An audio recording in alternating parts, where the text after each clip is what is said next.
crash tyres, I've got a Toyota Prius here on a 2012 plate. Just doing a wiper blade on this. I'm going to show you how it's done. Basically, these are the wipers you need. It's the VPU 26.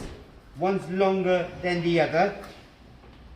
I'll show you how it's done. If you lift the wiper's arm out towards you, on the inside here, just right there, just push that in, bring the wiper down and take it out.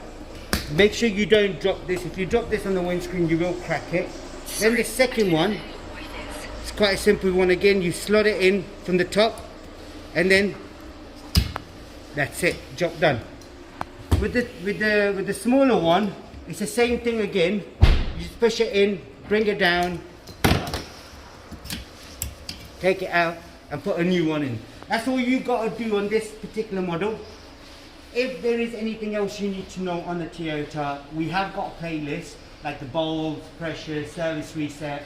We can help you with that. Just check it out. Don't forget to subscribe to our YouTube channel, like the video. Thank you very much. Goodbye.